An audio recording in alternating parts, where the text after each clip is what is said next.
A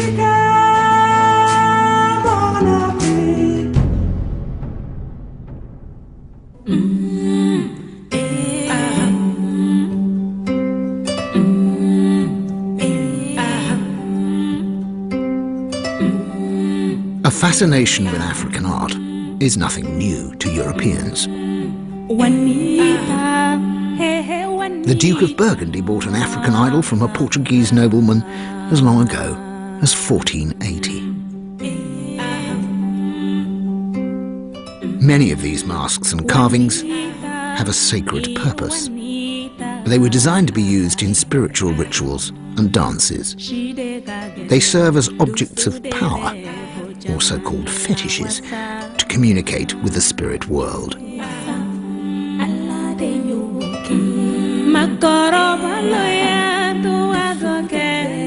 During the making of this film, an African wood carving was sold by Sotheby's in Paris for a record price.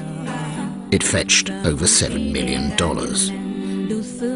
Clearly, there's a strong desire for this work, especially the older pieces.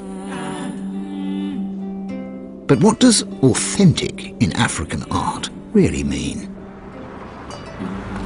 I'm going to start my journey in London. I've come to Hampstead to meet Andrew Czerniewski, who has an impressive collection of West African sculpture. I'd like to show you this because this piece is, to me, it's an absolutely wonderful piece of art.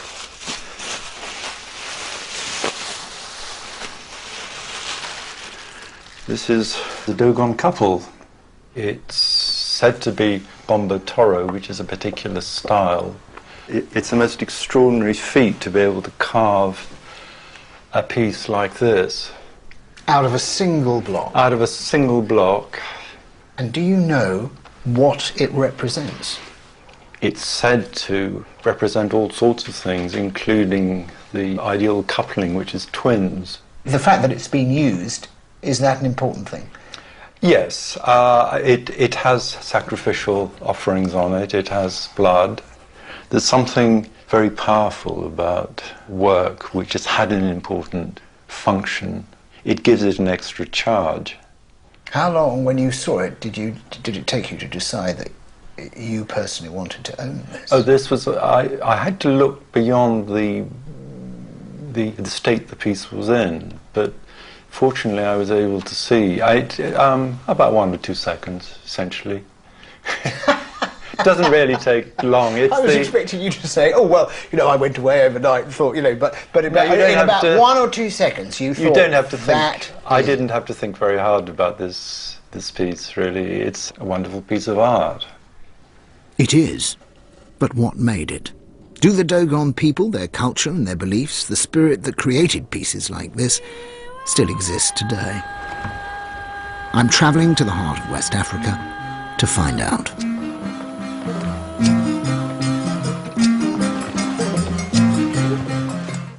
My journey to Dogon country took me via Amsterdam to Bamako, the capital city of Mali, then north again on another flight to the river city of Mopti.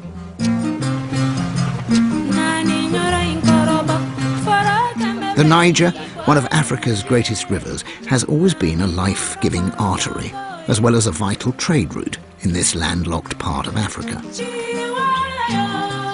In the 15th century, Islamic armies swept across this region. The Dogon felt under threat and fled to the cliffs of Bandiagara to preserve their way of life. Because a defeated people would essentially be sold into slavery.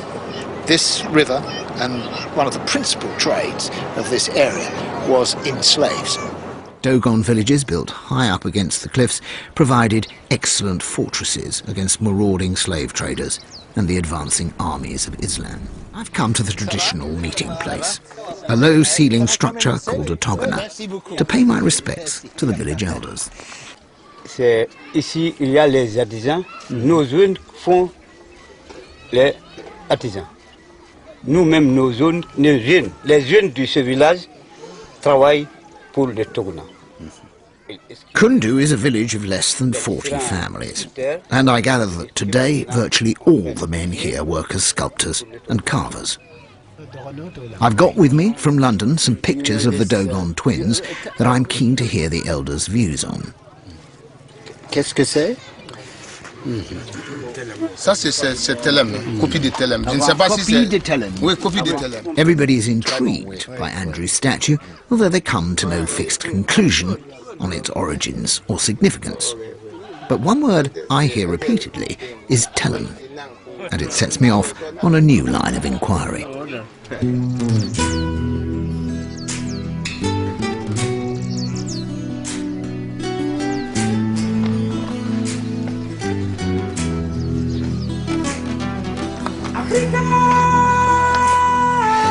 Scrambling up the rocks to a cliffside village further along the escarpment, I'm following the path trodden by the Dogon for centuries, and also by a mysterious people who were here much earlier.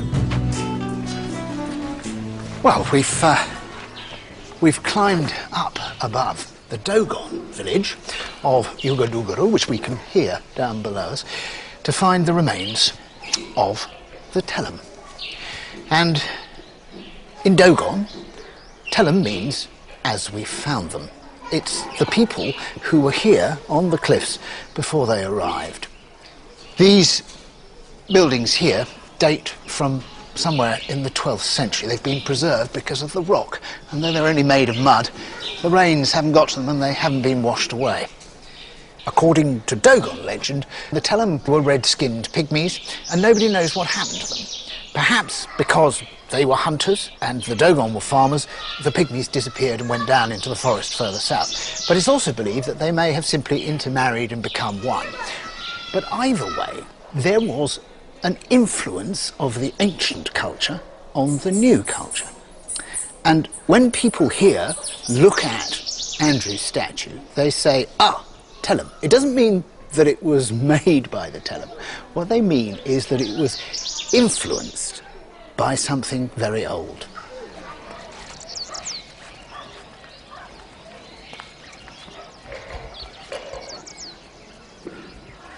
All around me, I can see evidence of people inhabiting this landscape from ancient times. The oldest cloth ever found in sub-Saharan Africa, funeral shrouds made of cotton in the 11th century, were discovered in caves in the cliff. Apparently, a trade still goes on where people rope themselves up, dangle over the cliff, and rob artifacts from unexplored places. The artifacts are then copied. The copy is shown to the customs and a certificate is issued, and then the real thing is brazenly taken out of the country.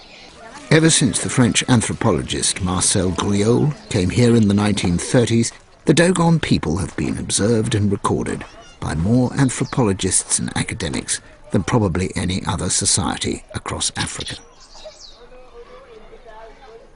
And yet there are still mysteries and huge areas of dispute amongst the experts as to the significance and meaning of many aspects of Dogon culture. Anthropology is, as they say, a tale of two cultures, that of the recorder and the recorded. This dance apparently has its roots in the secretive nocturnal Awa funeral dance. The primary purpose of the dance was to lead the souls of the deceased to their final resting place. But Noam explained that what we were now seeing was in fact an adaptation, and that the dance was performed not at night away from watchful eyes, but in broad daylight, for outsiders and tourists. However, it's extraordinarily powerful. There's no doubt about that. What I'm seeing is something which has, for me, the great virtue of showing that you cannot really understand the art of this sculpture and these masks until you see this dance.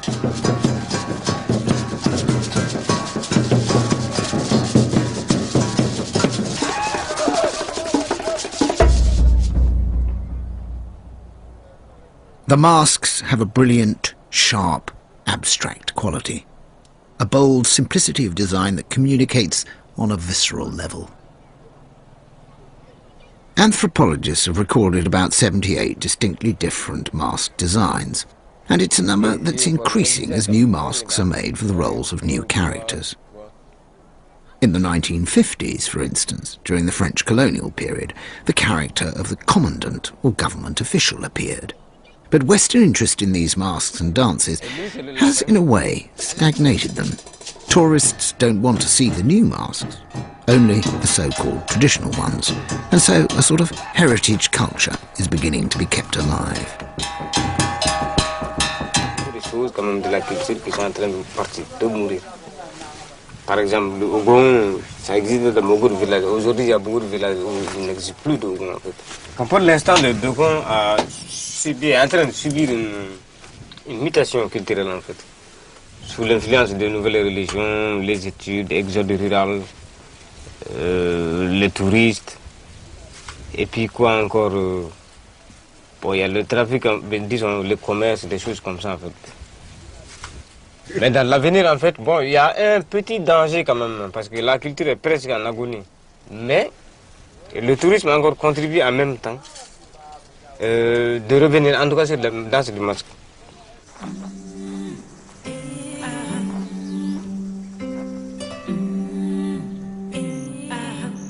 Noam's prediction that Dogon culture might be on the brink of extinction was a stark message that I may have arrived too late. Do the belief systems and the Dogon artists that created work such as this twin couple still exist? Monsieur, bonjour. The man I've come to see, Antuba Dara, is the local blacksmith. In Dogon culture, blacksmiths are revered and hugely respected because they're believed to have special powers. They can invoke rain, they're healers, and they have the almost magical ability of being able to conjure metal from the ground.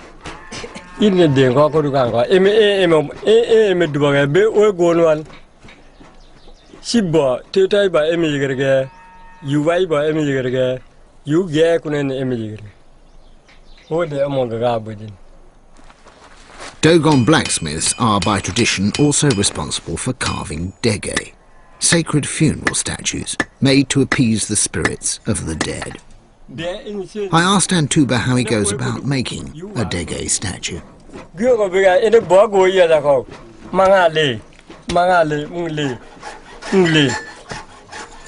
What Antuba is explaining to me is it is necessary when making certain forms of statue to involve Nyama, the great life force, in those statues. Partly because people are not as animist as they were, these statues simply aren't made anymore in the same numbers. But he made one recently for people in another village, and those people had heard of his capabilities, his creative impulses, the fact that he would do it correctly, making sacrifices here, and so they came to him to make it. We can't see that statue because it's an entirely private matter. But one of the key reasons I've come to Dogon country is to see if these special statues, the ancestor dege, which are used as fetishes to communicate with the spirit world, are still in use. I now find out that, though now rare, they do still form part of Dogon tradition.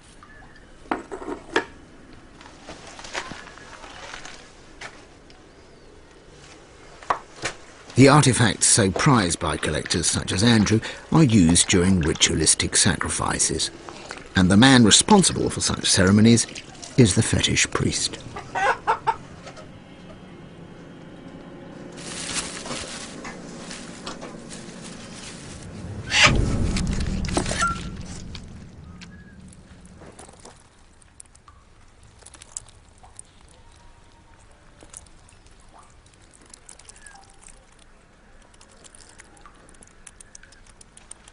The sacrifice that we've just seen is to ensure a good harvest next year.